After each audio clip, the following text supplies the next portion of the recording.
Assalamualaikum warahmatullahi wabarakatuh. Perkenalkan nama saya Nicholas Andi Kurniawan dengan NIM 10 10 22 33 0180. Saya dari kelas EL 4704 akan membawakan materi tentang alam dan manusia dalam perspektif Islam. Sini pustakanya ada Al-Quranul Karim dan hadis Nabi, lalu Deden Syarif Hidayatullah 2019, Islam Pedoman Hidup dan Kehidupan, penerbitnya Edwright Publishing. Lalu Sofyan Syauri 2012, Pendidikan Karakter dalam Perspektif Islam, penerbitnya Rizky Press. Tujuan pembelajaran kali ini yaitu mahasiswa mampu memahami bagaimana mengenal Allah sehingga memiliki konsep tauhid yang kokoh, memahami karakter alam, serta termotivasi untuk menjadi khalifah fil ardi yang mampu memakmurkan bumi.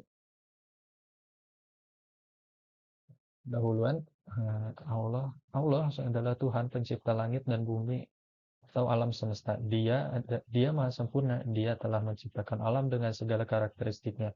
Alam itu harus diolah. Kemudian Allah memilih manusia sebagai khalifah fil ardi yang mengembang misi untuk mengelola bumi ini untuk sebesar-besarnya bagi kesejahteraan umat manusia sebagai bekal beribadah kepada Allah Subhanahu wa taala.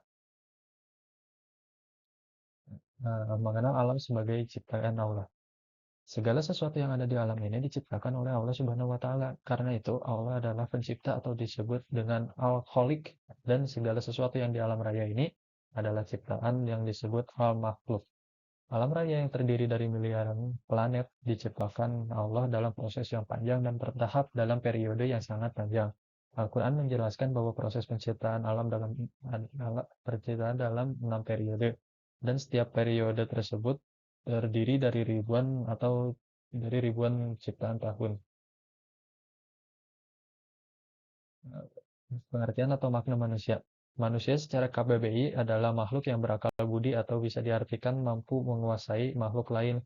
Bagi Al-Quran, manusia adalah makhluk yang sempurna, namun kesempurnaan itu akan runtuh jika manusia tidak menggunakan akal budi, jiwa, raga, dan panca indera yang Allah anugerahkan.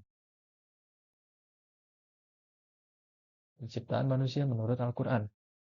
Di sini ada proses ajali atau bisa dimaksud proses langsung, yaitu kemunculan Adam sebagai manusia pertama. Penciptaan Adam sebagai manusia dijelaskan dalam Al-Quran bahwa ia diciptakan dari semacam tanah liat. Lalu ada diciptakannya Siti Hawa, disebutkan berasal dari tulang rusuk Nabi Adam. Dan di sini proses alamiah, yaitu proses yang umum diketahui hadir dengan adanya bapak dan ibu, proses umum penciptaan manusia. Penciptaan manusia dalam ayat Al-Quran. Dalam Al-Quran, surat Al-An'am ayat 2, Allah menyatakan bahwa manusia berasal dari tanah. Dalam surat Al-Hijr ayat 26 dinyatakan bahwa manusia diciptakan dari lumpur atau tanah hitam yang diberi bentuk. Lalu dalam surat Ar-Rahman ayat 14 mengatakan bahwa manusia diciptakan dari tanah kering seperti tembikar. Sedangkan dalam surat Al-Furqan ayat 54 disebutkan bahwa manusia adalah ciptaan dari air. Potensi dan sifat dasar manusia. Manusia merupakan makhluk Allah Subhanahu wa taala yang diberikan beban atau tanggung jawab. Dan dari itu kita diberikan kemampuan untuk memikul tanggung jawab berikut. Namun, jika manusia bermalas-malasan, maka derajatnya akan ditingkatkan. Potensi yang ada pada manusia itu jasad dan roh. Manusia adalah salah satu makhluk yang diberikan kebebasan untuk menentukan pilihan. Dan pilihan manusia dipengaruhi oleh jasad dan roh yang saling melengkapi. Untuk pendengaran, penglihatan, dan hati, manusia memiliki tugas yang sama, yakni beribadah kepada Allah Subhanahu wa taala, agar manusia mampu bersyukur atas karunia yang diberikannya dan mengerti tujuan yang diciptakannya. Dan fitrah juga merupakan potensi dasar yang baik. Fitrah memiliki beberapa komponen, yaitu potensi dasar untuk beberapa beragama Islam, nawahib dan kobiliat atau tendensi atau kecenderungan, naluri dan kewahyuan, lalu dasar beragama atau tidak teis. Tugas, fungsi, dan peranan manusia. Karena kita telah menerima dan meyakini sebagai hamba Allah yang berkewajiban beribadah, maka Allah memberikan tuntunan bagaimana cara melakukannya dengan benar sesuai dengan kehendaknya. Manusia adalah hamba Allah yang wajib beribadah.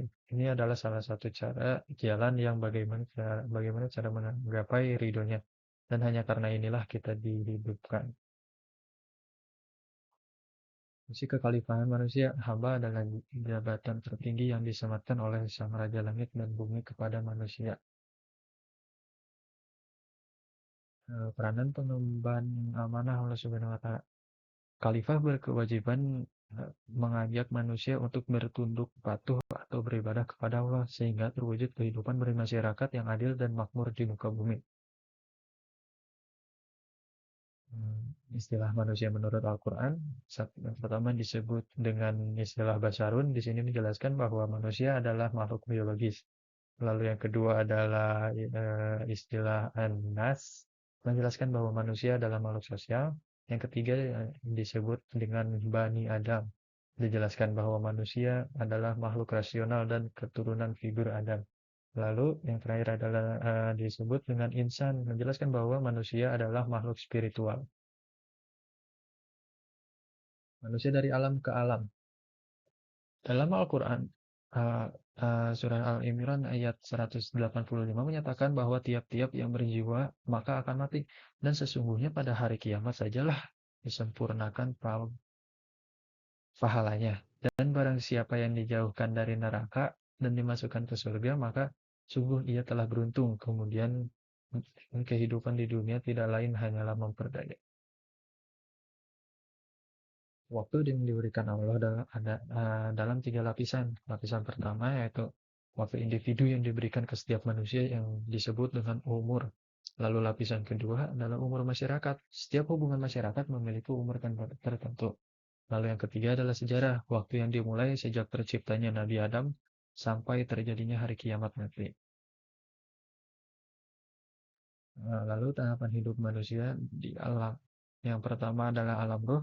Tahap pertama manusia hidup dan berada di alam gaib. Di mana alam gaib berada, di mana alam gaib berada, tidak ada manusia yang mengetahuinya dengan pasti.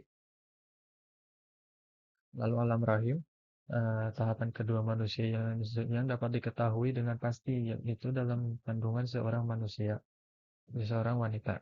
Lamanya hidup di dalam rahim sekitar 9 bulan. Lalu ada alam dunia di tahapan ini. Di sini kita hidup dan beribadah kepada Allah Subhanahu wa Ta'ala. Lalu ada alam barzah di tahap keempat ini, roh menunggu sampai dunia kiamat. Lalu akhirnya alam akhirat, roh manusia akan hidup abadi, kekal selama-lamanya, dan semua manusia akan dihisab untuk dihitung amal perbuatannya selama di dunia ini. Sekian dari saya. Terima kasih. Wassalamualaikum warahmatullahi wabarakatuh.